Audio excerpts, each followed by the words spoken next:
Compound interest का ये second last class है। इसके बाद एक सेशन और दूंगा, थोड़ा सा SICI के मिक्स क्वेश्चन करा दूंगा, 10 क्वेश्चन कराऊंगा, ज़्यादा नहीं कराऊंगा, क्योंकि मैंने सारे कॉन्सेप्ट सिखा दिया है।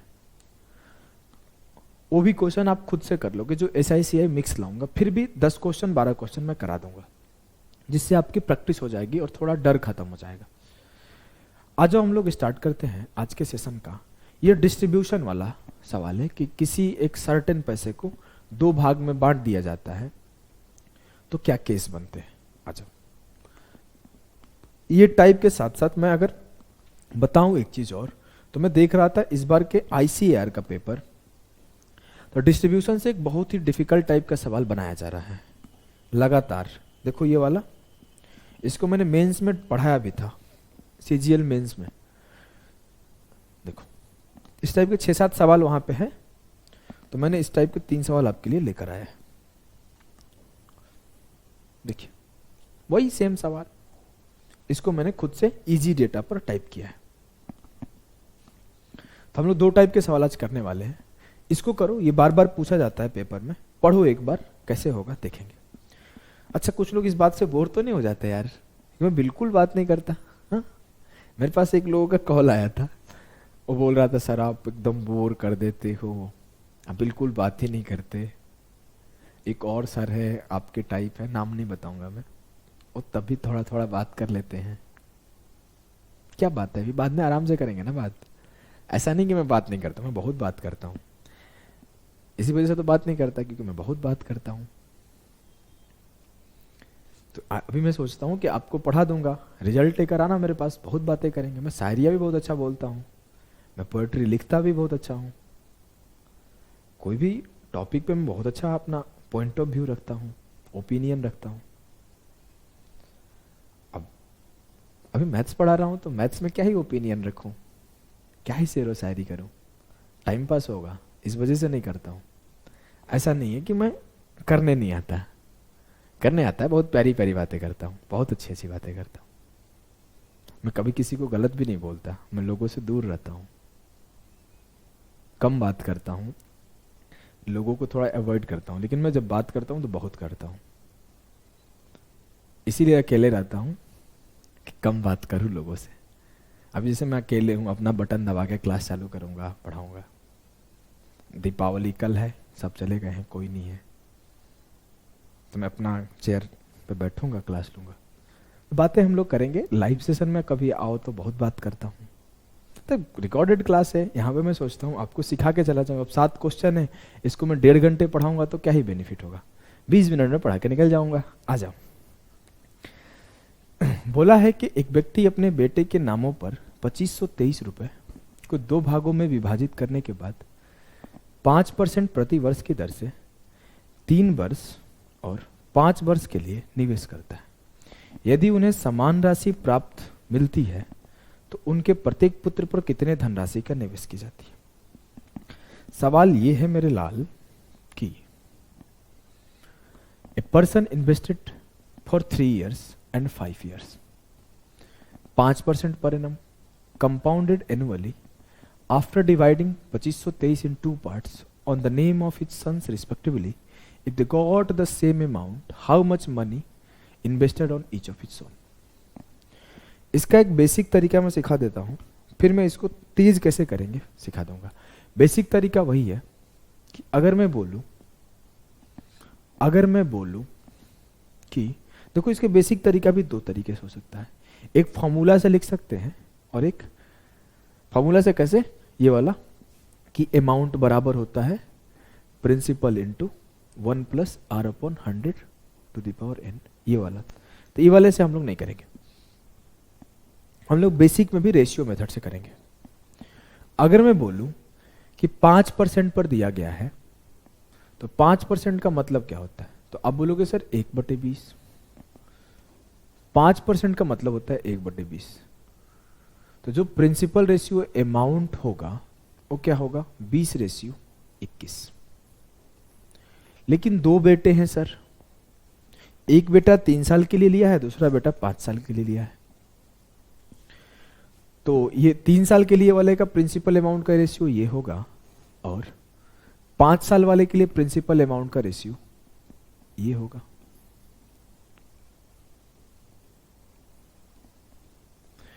क्योंकि मुझे पता है CI सक्सेसिव चलता है, तो इस तरीके से हम लोग रेशियो लिख लेते हैं। लेकिन एक स्टेटमेंट है इस सवाल में। क्या स्टेटमेंट है, आप इसको समझना। वो स्टेटमेंट कुछ यूं है कि जो पाने वाला अमाउंट है दोनों बराबर है। मतलब जो अमाउंट इन्हें मिला है वही अमाउंट इन्हें भी मिला है। जी सर। और ये 3 साल के लिए इन्वेस्टेड प्रिंसिपल है, ये 5 साल के लिए इन्वेस्टेड प्रिंसिपल है। मुझे पता नहीं दोनों कितना कितना है। मैं अगर बोलूं कि सा आप ये बताओ कि दोनों को जब अमाउंट इक्वल मिला है तो यहां तो 21 का क्यूब है, यहां 21 के पावर 5 है, दोनों का अमाउंट तो बराबर रहना चाहिए ना। जी सा, एकदम सही बात है, कोई कंफ्यूजन नहीं है। तो मैं दोनों का अमाउंट बराबर कर देता हूं। दोनों का अमाउंट जैसे ही बराबर किया तो ये 21 के स्क्वायर से मल्टीप्लाई कर दिया। 21 के स्क्वायर से, ये 21 के स्क्वायर से मल्टीप्लाई किया तो प्रिंसिपल जो कि 3 साल के लिए इन्वेस्टेड है और प्रिंसिपल जो कि 5 साल के लिए इन्वेस्टेड है, ये क्या हो जाएगा 20 का क्यूब इंटू 21 का स्क्वायर, और ये हो जाएगा 21 टू द पावर 20 के पावर 5। एक बार फिर से समझा दूंगा, टेंशन नहीं लो।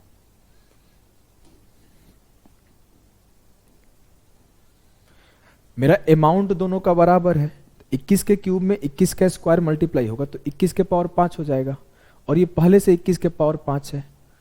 अब जो 3 साल के लिए इन्वेस्टेड प्रिंसिपल है वो क्या होगा 20 का क्यूब इंटू 21 का स्क्वायर, और जो 5 साल के लिए इन्वेस्टेड प्रिंसिपल है वो क्या होगा 20 के पावर 5। मैं दोनों को काट लिया तो ये हुआ 21 के स्क्वायर से 20 का स्क्वायर। प्रिंसिपल जो 3 साल के लिए, प्रिंसिपल जो 5 साल के लिए है। अगर मैं बोलूं टोटल प्रिंसिपल क्या है, सर टोटल प्रिंसिपल है 2523, और जो 3 साल के लिए किया गया वो 21 का स्क्वायर यूनिट है, और जो 5 साल के लिए किया गया वो 20 का स्क्वायर यूनिट है। तो ये 441 से 400 का रेशियो है, दोनों मिलके क्या बनेगा 841। तो 841 यूनिट बराबर है 2523 के। सीधा सीधा दिख रहा है कि 3 गुना हो रहा है। तो जो 3 साल के लिए इन्वेस्ट किया गया वो 441 इंटू 3 कितना होगा 1323, और जो 5 साल के लिए इन्वेस्ट किया गया है वो 4 तिया 12, 1200 होगा। तो जो उत्तर होगा वो 1323 से 1200 होगा। क्लियर है जी सर, कोई दिक्कत नहीं? नहीं सर। लेकिन ऐसे पेपर में करोगे तो टाइम नहीं लग जाएगा एकदम।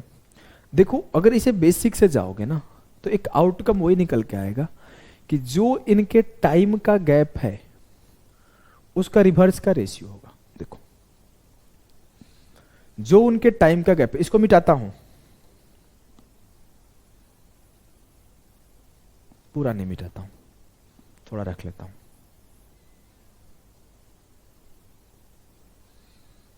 मेरे से कोई अगर बोलता है कि दोनों का प्रिंसिपल का रेशियो बताओ तो मैं कैसे बताऊंगा P3 P5।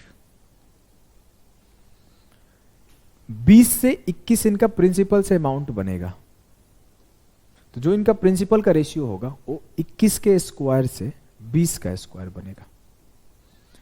ये स्क्वायर कहां से आया, तो जो इनके टाइम का गैप है 2 यूनिट का वहीं से स्क्वायर आया।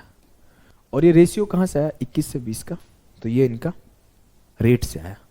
अगर हम लोग काटा कुटी करके इसी पॉइंट पर आए थे, अगर आप बेसिक से प्रूफ करोगे तो ये आउटकम ही रिजल्ट आता है काट के। जैसे ये बात मुझे पता चल गया कि जो उनके टाइम का गैप होता है उसी का स्क्वायर होता है प्रिंसिपल का रेशियो, तो कितना आसान हो गया सॉल्व करना, एकदम आसान हो गया सर।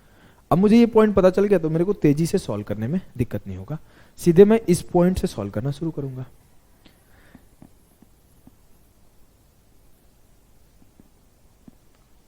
सीधे मैं इसी पॉइंट से सॉल्व करूंगा। क्लियर है जिससे अच्छा ये तो सॉल्व हो गया ना, अभी वहीं से कर दोगे। ये 441, ये 400, तो 841 बराबर है 2523 1 बराबर है 3, 441 बराबर है 1323, 400 बराबर है 1200। अगले सवाल को सॉल्व करते हैं। अगला सवाल है मेरे भाई, मेरे लाल, मेरे यारा कि 2708 को ए और बी में बांटा गया। ए का share at the end of 6 years में इक्वल बी का share at the end of 8 years. Compound interest being 8% per annum. Then find share of A. 2708 रुपए को ए और बी के बीच विभाजित करे ताकि 6 वर्षों के अंत में ए तथा 8 वर्षों के अंत में बी के हिस्सा के बराबर हो सके। चक्रवृद्धि ब्याज 8% प्रति वर्ष के दर से। 8% का मतलब क्या होता है सर? 2/25। मतलब 25 से 27 क्या है? प्रिंसिपल से अमाउंट। तो मैं 6 साल के प्रिंसिपल और 8 साल के प्रिंसिपल का रेशियो निकालूंगा क्योंकि मुझे टोटल प्रिंसिपल पता है। 6 साल का प्रिंसिपल क्या होगा? 27 और 8 साल का प्रिंसिपल क्या होगा? 25। और इन दोनों के बीच टाइम का गैप कितने का है? 2 का। ठीक, 27 का स्क्वायर और ये 25 का स्क्वायर। 729 और ये 625 मैं दोनों को जोड़ा तो 9 5 14 की 4, 2 2 4 1 5, 7 6 13, 1354 यूनिट बराबर है 2708 के। 1 यूनिट बराबर है 2 के। तो 729 इंटू 2 1458। तो जो 6 साल पे इन्वेस्ट किया गया था वो 1458 है। मुझसे यही पूछा गया है, एक का हिस्सा ज्ञात करिए। 1458। क्लियर? यस सर, एकदम क्लियर है। हमें कोई दिक्कत नहीं है, कोई दर्द नहीं है, कोई कष्ट नहीं है। आइए अगले सवाल पढ़ते हैं। बोला गया है अगला सवाल कि a certain sum of money is invested in 2 parts at the rate of 16.2/3% per annum compounded annually for 7 years and 10 years respectively. If amount received on both investment is equal, if difference between their investment is 2540, then find the total investment. बोला गया कि 16.2/3% पर 7 साल और 10 साल के लिए लगाया गया। 16.2/3% का मतलब होता है 1/6। अगर मैं प्रिंसिपल से अमाउंट का रेशियो देखूं तो क्या होगा? 6 से 7। लेकिन मुझे देखना है 7 साल और 10 साल के प्रिंसिपल का रेशियो। कैसे देखूंगा? 7 और 6 इन दोनों के बीच का गैप कितने का है? 3 का। ये 343 हो गया, ये 216 हो गया। डिफरेंस लिया, 13 से 6 गया 7 और 3 से 1 गया 2, 127 हो गया। 127 यूनिट किसके बराबर है सर? 2540 के। खुद बोला है कि दोनों प्रिंसिपल के बीच का जो डिफरेंस है ना वो 2540 है। 1 यूनिट बराबर 20 है। मुझसे पूछा है टोटल इन्वेस्टमेंट क्या होगा। टोटल इन्वेस्टमेंट क्या होगा? 343 प्लस 216 जोड़ लो, 3 6 9, 4 1 5, 3 2 5, 559 यूनिट किसके बराबर होगा? 559 इंटू 20, 2 9 18, 55 2 110, 111, 11180 विल बी द सही उत्तर ऑफ द सवाल। क्लियर है? एकदम क्लियर है सर, कोई कंफ्यूजन नहीं है। आइए एक सवाल और करते हैं।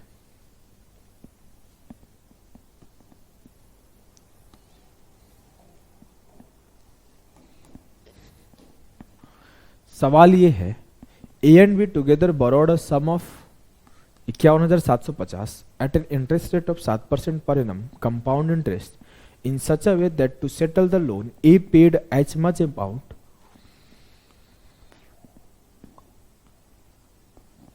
after 3 years as paid by B after 4 years from the day of borrowing. The sum borrowed by A was।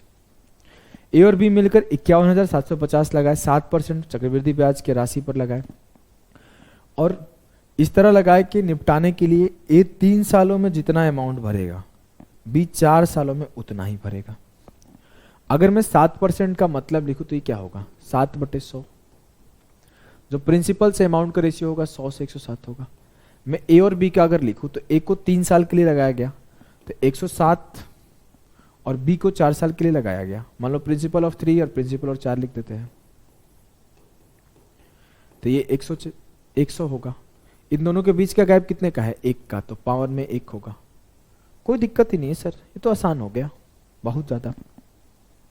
मुझे टोटल मनी पता है 107 प्लस 100, 207 यूनिट बराबर है 5175।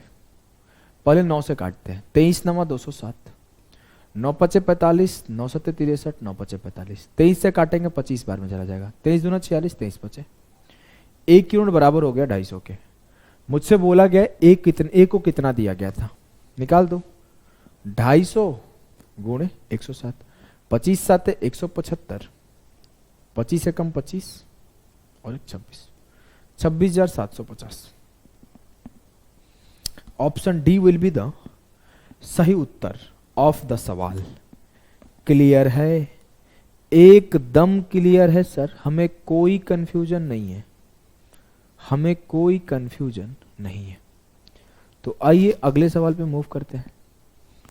अगला सवाल आपका आईसीआर का आया हुआ सवाल है, मतलब ये वाला तो पहला सवाल मैं खुद ही टाइप किया हूं, 2 सवाल जो बचे हुए हैं वो आईसीआर के हैं। सवाल एक आदमी ने 2 योजनाओं में 2:3 के अनुपात में 20% प्रतिवर्ष के दर से एक राशि निवेश की और 10% प्रतिवर्ष के क्रमशः 2 राशि है 2 और 3 में।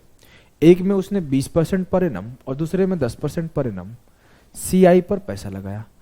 अगर वो टोटल ब्याज 1208 पा रहा है 2 साल बाद, both the investment, find the amount invested bye a man.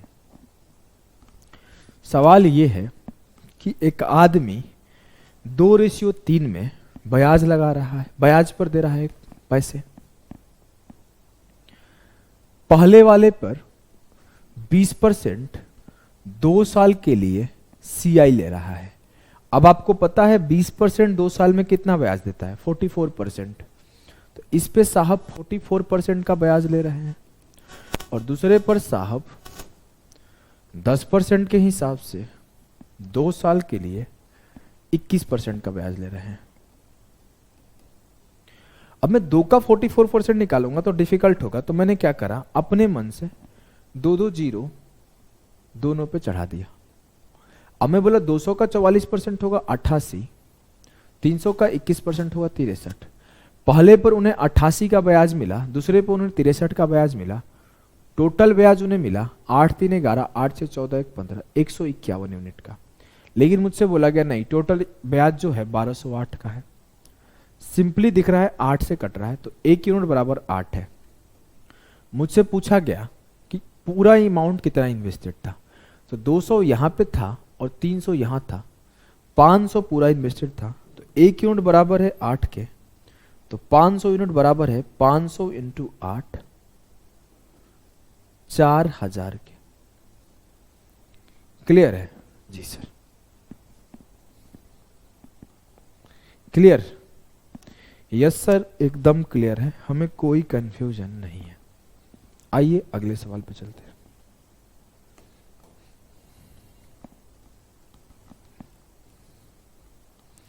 सवाल ये है, a sum of X is invested in 2 scheme in the ratio 5:7 respectively, each for 1 say 1/2 years. Scheme A offers interest at the rate of 20% per annum compounded half yearly, and scheme B offers interest at the 10% per annum compounded yearly. If the total interest received from both scheme at maturity is 6165, then it is the value of X. करिए। सवाल ये है कि जो x रुपए है वो 2 ratio में दिया गया, 5:7। मैं इसको 500 700 मान लेता हूं, रीजन कैलकुलेशन बचेगा। 1.5 साल के लिए दिया गया, 20% पर एनम पर दिया गया, हाफ ईयरली कैलकुलेट किया गया। 1.5 साल का मतलब क्या है? 6 महीने का 3 पेयर, 18 महीना। 6 महीने में 10% ये देगा, 10% ये देगा, 10% ये देगा। जी हाँ, 10% के 3 पेयर क्या बनाते हैं? 33.1%। तो यहां पे इनको ब्याज मिला 33.1% का, और यहां पे इनको ब्याज कितने का मिलेगा? सर यहाँ 10% पर एनम पर 1.5 साल के लिए देखना था, तो पहले साल 10% मिलेगा और अगले 6 महीने के लिए 5% मिलेगा।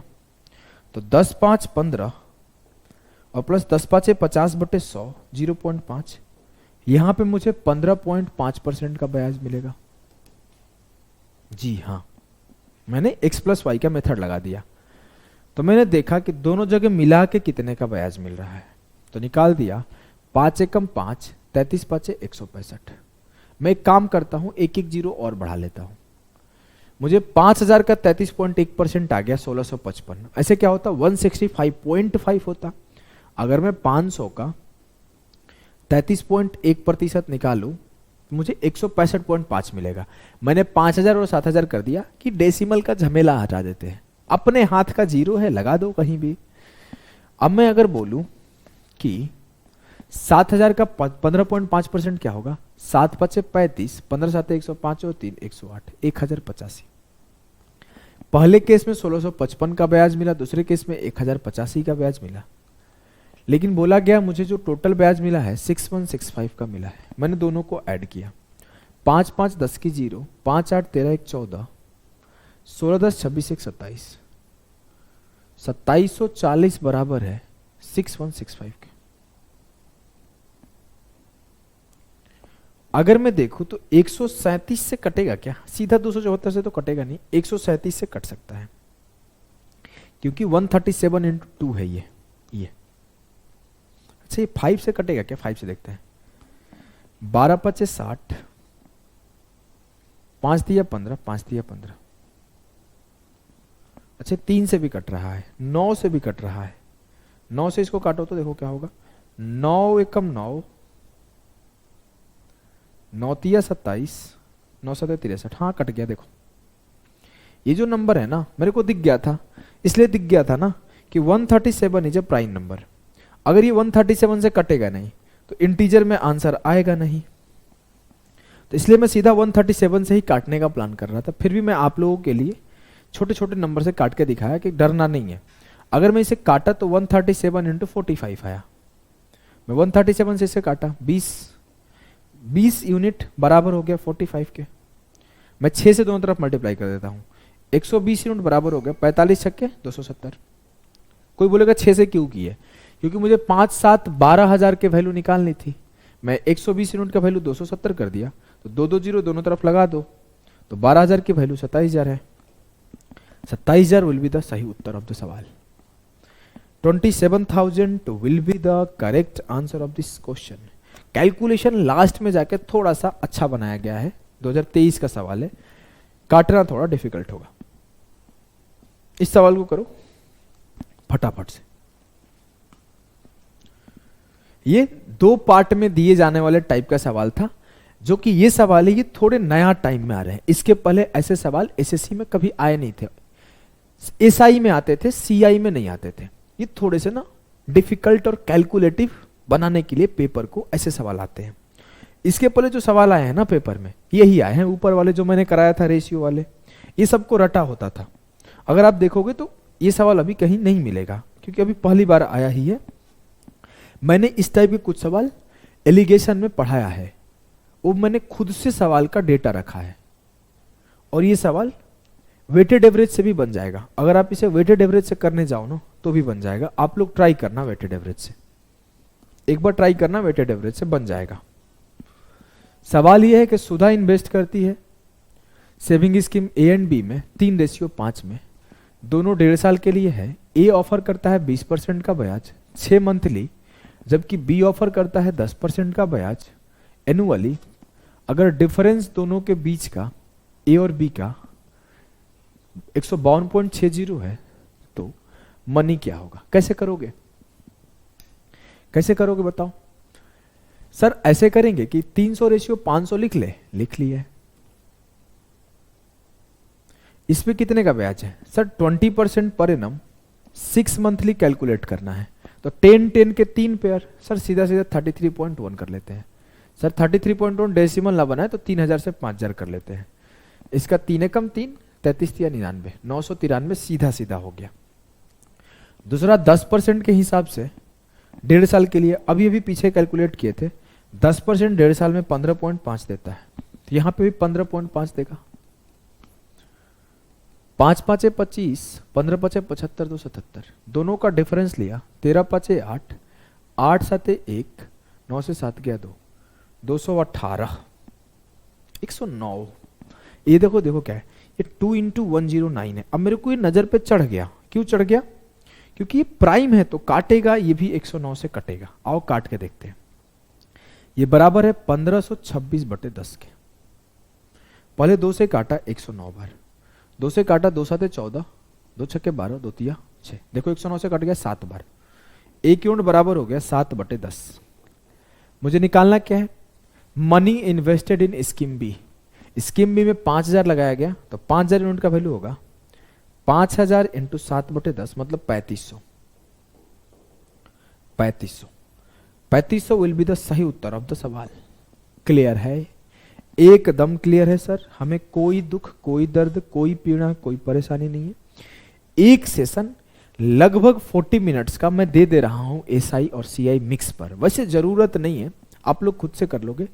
फिर भी मैं एक सेशन और दूंगा अपने मन से। वो सेशन होगा मिक्स एसआई सीआई के सवाल। थोड़े कंफ्यूजिंग हो सकते हैं, इस वजह से मैं दे रहा हूं। उसके बाद एक सेशन और आपका आएगा इंस्टॉलमेंट के ऊपर, और फिर हमारा सीआई खत्म हो जाएगा हमेशा हमेशा के लिए। क्लियर? Yes sir. मिलते हैं नेक्स्ट सेशन में। अभी के लिए इतना ही। Tata bye bye. बातें देखो करोगे तो देखो ये 15-20 मिनट का सेशन कितने देर में हुआ? 26 मिनट में। 6 मिनट वेस्टेड। समझे? तो बातें हम लोग कभी और करेंगे। चलो बाय बाय।